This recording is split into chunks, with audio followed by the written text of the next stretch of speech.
안녕하세요. 저는 박영호입니다. 올해 78살이고요. 노인의학을 전공한 지가 어느덧 50년이 되었습니다.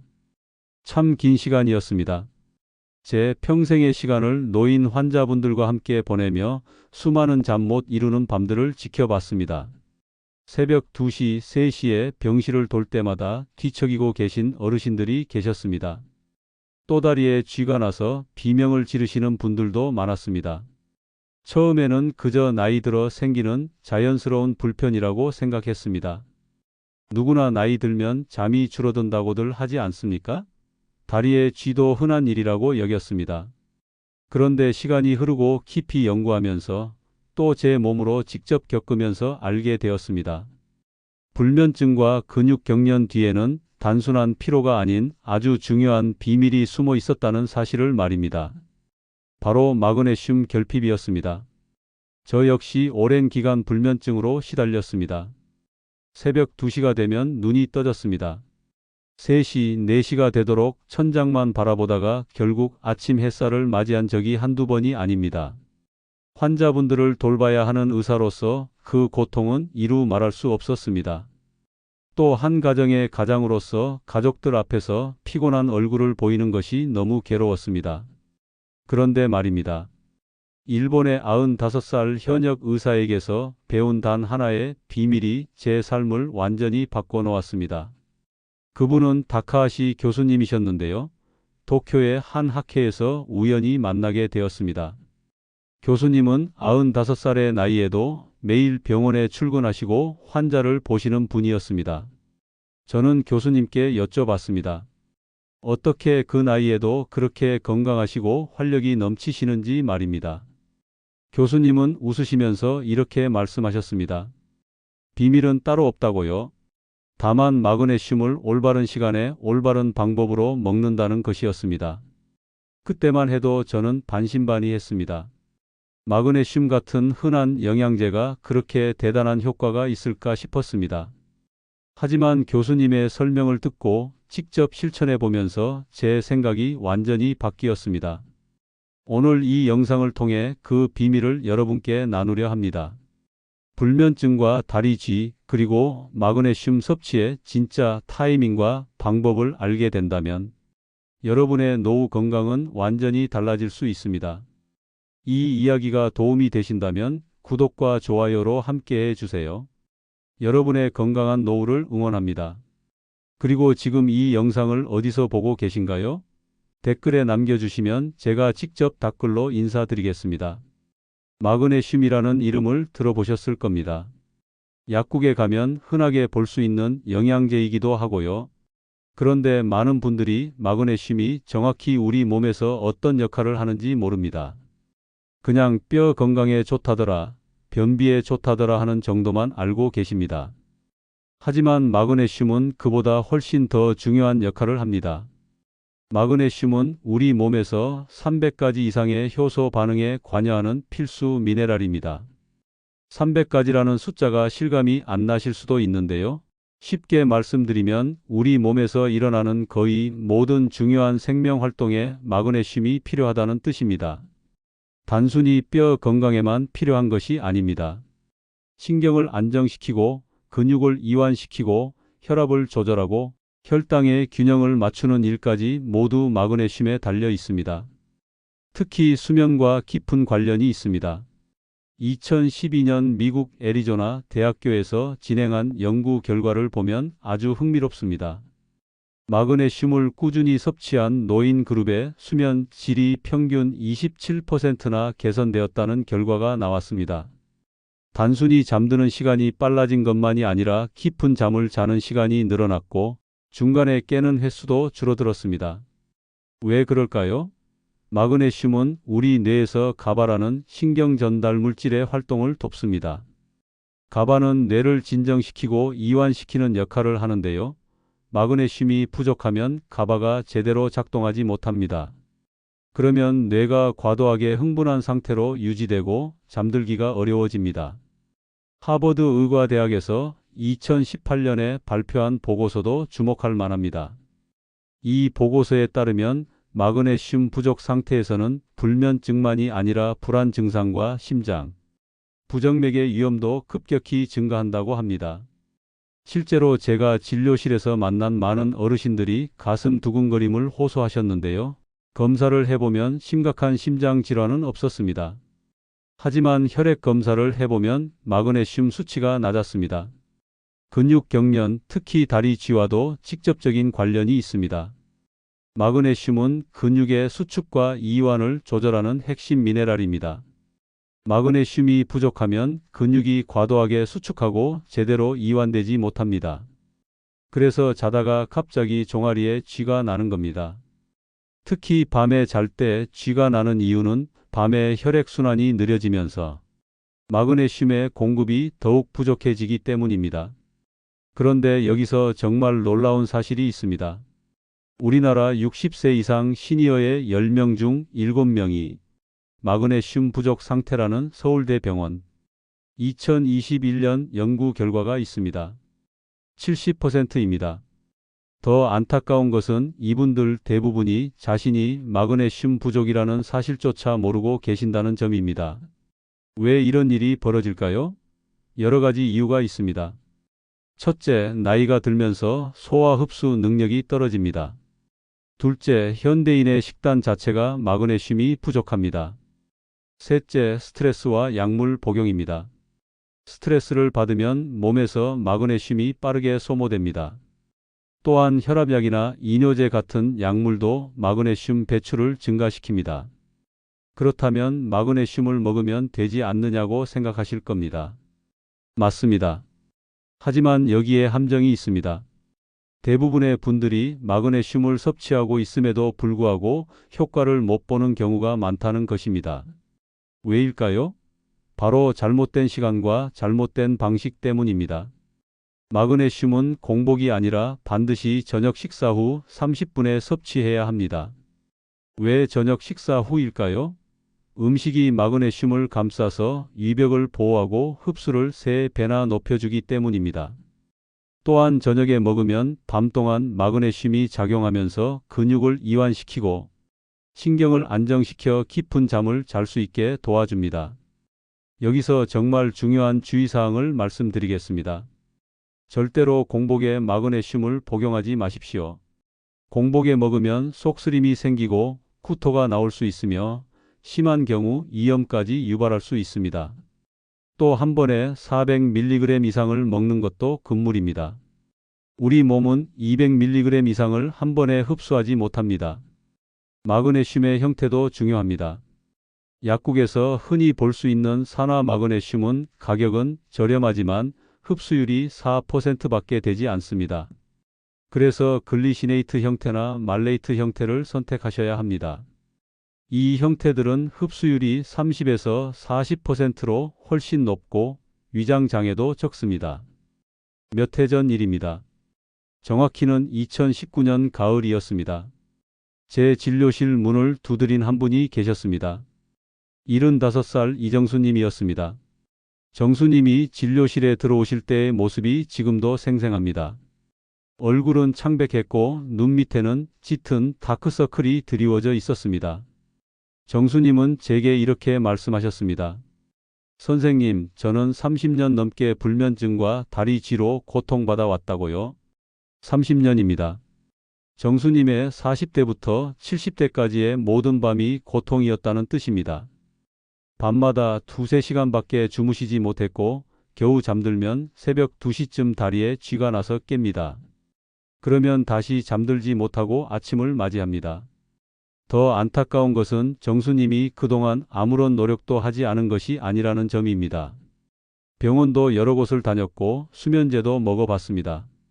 그러다 약국에서 마그네슘이 다리 쥐와 불면증에 좋다는 이야기를 듣고 산화 마그네슘을 사서 먹기 시작했습니다. 정수님은 약국 직원이 알려준 대로 아침 공복에 하루 한 번 무려 400mg을 복용했습니다. 그런데 효과는커녕 속쓰림과 설사로 더 힘들어졌습니다. 첫 진료 때 정수님의 눈빛은 정말 절박했습니다. 선생님, 저는 그냥 잠을 자고 싶습니다. 단 한 번만이라도 아침까지 푹 자고 싶습니다. 저는 정수님의 손을 잡고 이렇게 말씀드렸습니다. 정수님, 제가 도와드리겠습니다. 마그네슘이 정수님께 안 맞는 것이 아니라 방법이 잘못되었던 것입니다. 저는 정수님께 자세히 설명해 드렸습니다. 첫째, 산화 마그네슘은 흡수율이 너무 낮으니 글리시네이트 형태로 바꾸십시오. 둘째, 절대 공복에 먹지 마십시오. 반드시 식사 후 30분에 드십시오. 셋째, 한 번에 400mg을 먹지 마시고 나눠서 드십시오. 구체적인 복용 계획을 알려드렸습니다. 아침 식사 후 30분에 100mg, 오후 3시쯤 가벼운 간식 후에 50mg, 저녁 식사 후 30분에 100mg, 총 250mg을 3번에 나눠 드시도록 했습니다. 그리고 비타민 B6도 함께 복용하도록 했습니다. 2주가 지나고 정수님이 다시 진료실을 찾아오셨을 때 저는 깜짝 놀랐습니다. 완전히 다른 사람이 되어 있었기 때문입니다. 얼굴에 혈색이 돌았고 눈빛에 생기가 있었습니다. 선생님, 정수님이 말씀하셨습니다. 30년 만에 처음으로 새벽에 한 번도 깨지 않고 잤습니다. 목소리에 힘이 실려 있었습니다. 처음 사흘은 큰 변화가 없었는데 나흘째 되는 날 밤부터 달라지기 시작했다고 합니다. 잠드는 시간이 짧아졌고 중간에 깨는 횟수가 줄어들었습니다. 일주일쯤 되었을 때는 아침까지 푹 잘 수 있었습니다. 다리 쥐도 거의 사라졌다고 합니다. 정수님은 눈시울이 붉어지시면서 말씀하셨습니다. 선생님, 30년 동안 이렇게 편안하게 잠을 잔 적이 없습니다. 이게 꿈인가 싶습니다. 그 후로도 정수님은 꾸준히 마그네슘을 복용하셨고 경로당에서 친구분들에게 이 이야기를 전하는 건강 전도사가 되셨습니다. 저 역시 불면증으로 무려 3년을 고생했습니다. 매일 밤 새벽 2시, 3시에 눈이 떠졌고 다시 잠들지 못한 채 피곤한 얼굴로 환자분들을 맞이해야 했습니다. 의사로서 정말 수치스러웠습니다. 환자분들께는 숙면의 중요성을 강조하면서 정작 저 자신은 잠을 제대로 자지 못하고 있었으니까요. 그 시절을 돌이켜보면 정말 힘들었습니다. 저녁 8시쯤 되면 피곤해서 눈이 감깁니다. 그래서 일찍 잠자리에 듭니다. 처음에는 쉽게 잠들기도 합니다. 하지만 새벽 2시가 되면 어김없이 눈이 떠집니다. 그리고는 천장만 바라보다가 3시, 4시, 5시가 됩니다. 그러던 2020년 1월 제 인생의 전환점이 찾아왔습니다. 도쿄에서 열린 노인의학 학회에 참석했을 때였습니다. 그곳에서 일본의 95살 현역 의사 타카하시 교수님을 만났습니다. 교수님은 95살의 나이에도 매일 병원에 출근하시고 환자를 보시는 분이었습니다. 강연이 끝난 후 저는 용기를 내어 교수님께 다가갔습니다. 교수님, 어떻게 그 나이에도 그렇게 건강하시고 활력이 넘치십니까? 교수님은 부드럽게 웃으시면서 물으셨습니다. 잠은 잘 주무십니까? 저는 솔직하게 말씀드렸습니다. 3년째 불면증으로 고생하고 있다고요. 교수님은 고개를 끄덕이시면서 이렇게 말씀하셨습니다. 박 선생, 마그네슘은 드십니까? 저는 대답했습니다. 예전에 먹어봤는데 효과가 없었다고요. 교수님은 고개를 저으셨습니다. 그러면 안 됩니다. 마그네슘은 약이 아니라 타이밍이네. 그 한마디가 제 귓가에 울렸습니다. 교수님은 자세히 설명해 주셨습니다. 마그네슘은 형태가 중요합니다. 산화 마그네슘은 흡수율이 너무 낮습니다. 글리시네이트나 말레이트 형태를 써야 합니다. 또한 공복에 먹으면 안 됩니다. 반드시 식후에 먹어야 합니다. 특히 저녁 식사 후 30분이 가장 좋습니다. 저는 교수님의 말씀을 꼼꼼히 메모했습니다. 그리고 한국에 돌아와서 바로 실천했습니다. 약국에 가서 마그네슘 글리시네이트를 샀습니다.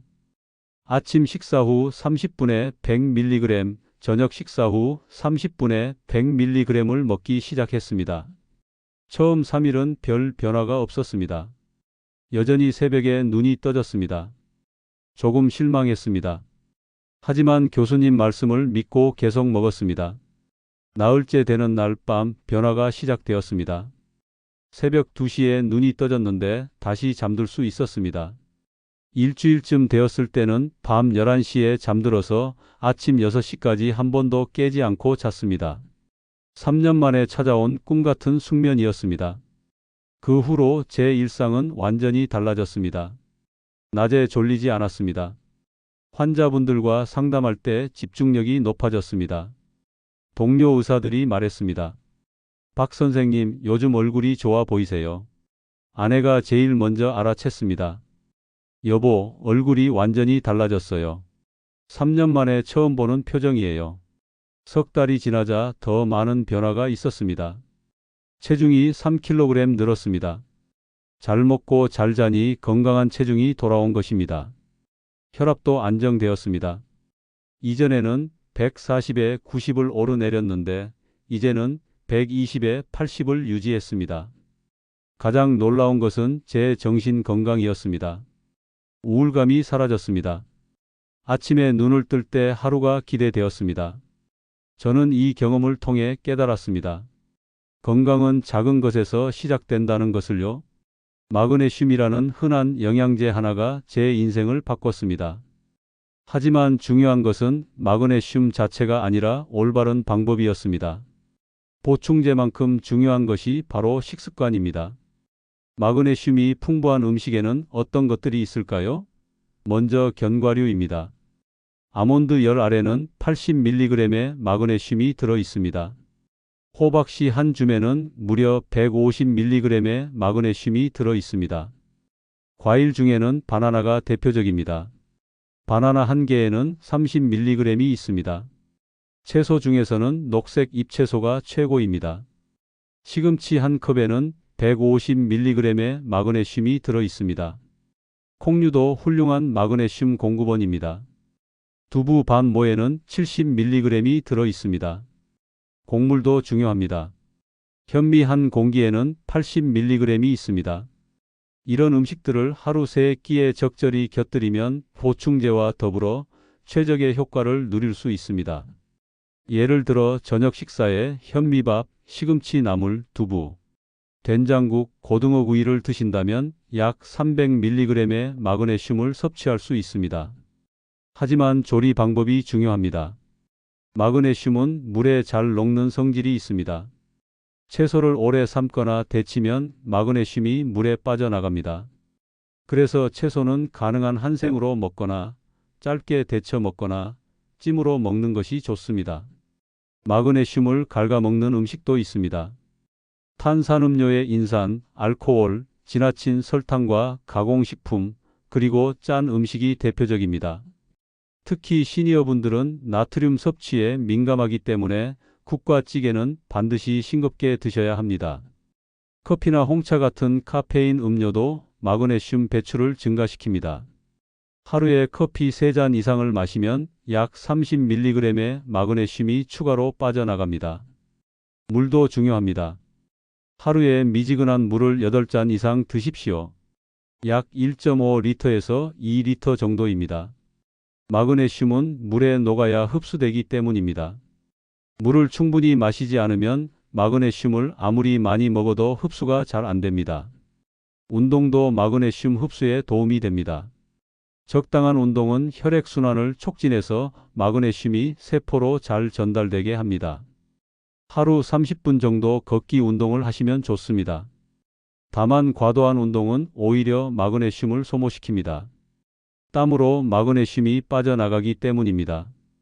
햇빛도 중요합니다. 햇빛을 쬐이면 비타민 D가 생성되는데 비타민 D는 마그네슘 흡수를 돕습니다. 하루 15분 정도 햇빛을 쬐이는 것이 좋습니다.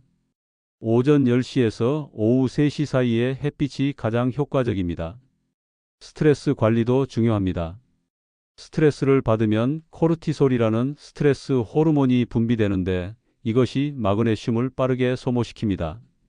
심한 스트레스를 받으면 하루에 100mg 이상의 마그네슘이 추가로 소모됩니다.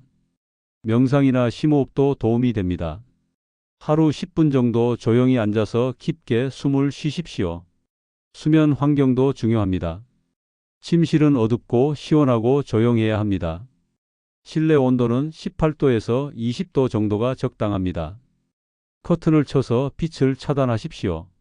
잠자리에 들기 전 습관도 중요합니다. 자기 1시간 전에는 스마트폰이나 컴퓨터를 끄십시오. 화면의 블루라이트가 멜라토닌 분비를 방해합니다. 신장 기능이 떨어진 70세 이상 어르신들은 특별히 주의하셔야 합니다. 마그네슘은 신장을 통해 배출되는데 신장 기능이 떨어지면 마그네슘이 체내에 쌓일 수 있습니다. 혈액 내 마그네슘 농도가 너무 높아지면 근육 약화, 저혈압, 심장 부정맥 같은 부작용이 생길 수 있습니다. 그래서 신장 기능이 안 좋으신 분들은 마그네슘 보충제를 드시기 전에 반드시 담당 의사와 상담하셔야 합니다. 혈액 검사로 신장 기능을 확인하고 적정 용량을 처방받으십시오. 일반적으로 크레아티닌 수치가 1.5 이상이거나 사구 체역 와율이 60 미만이신 분들은 하루 100mg 이하로 시작하시는 것이 안전합니다. 당뇨병이 있으신 분들도 조심하셔야 합니다. 마그네슘은 혈당을 낮추는 효과가 있습니다. 당뇨약을 드시면서 마그네슘을 함께 드시면 혈당이 너무 낮아질 수 있습니다. 그래서 마그네슘을 시작하실 때는 혈당을 자주 측정하시고 필요하면 당뇨약 용량을 조절하셔야 합니다. 심장약을 드시는 분들도 주의하셔야 합니다. 특히 디곡신 같은 약을 드시는 분들은 마그네슘과 상호작용이 있을 수 있습니다. 반드시 담당 의사에게 마그네슘을 드신다는 것을 알리십시오. 항생제를 드시는 분들도 조심하셔야 합니다.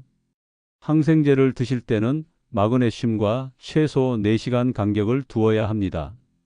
오늘 말씀드린 핵심을 다시 정리하겠습니다. 마그네슘은 공복이 아니라 반드시 식후 30분에 드셔야 합니다.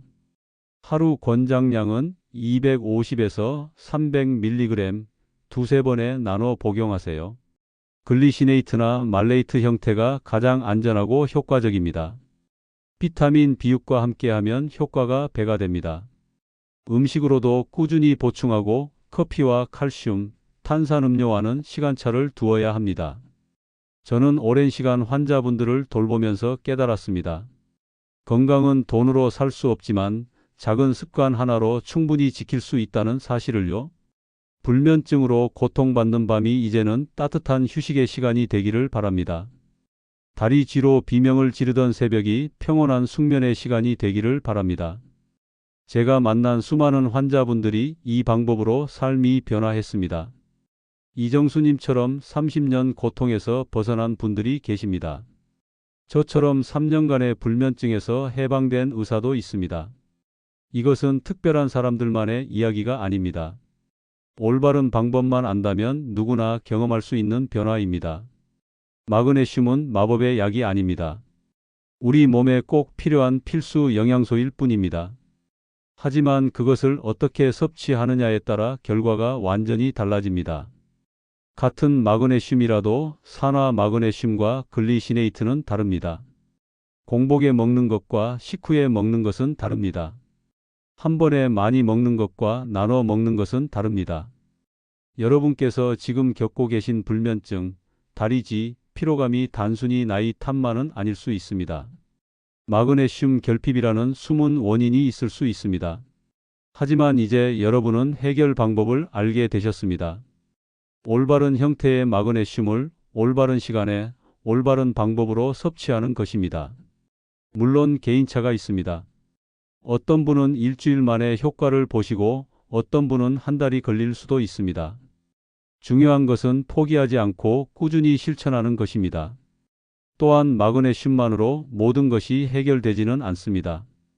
규칙적인 수면 습관, 적절한 운동, 균형 잡힌 식사, 스트레스 관리가 함께 이루어져야 합니다.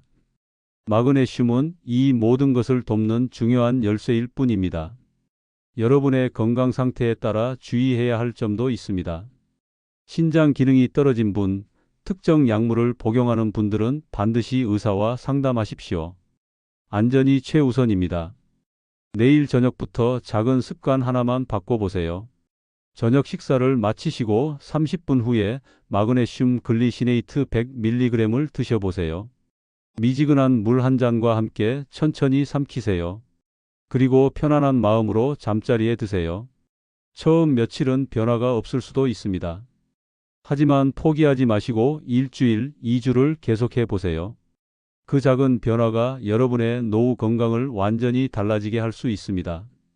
아침에 눈을 떴을 때 개운한 느낌, 밤새 다리 지없이 편안하게 잔 경험, 낮 동안 활력이 넘치는 하루. 이 모든 것이 여러분을 기다리고 있습니다.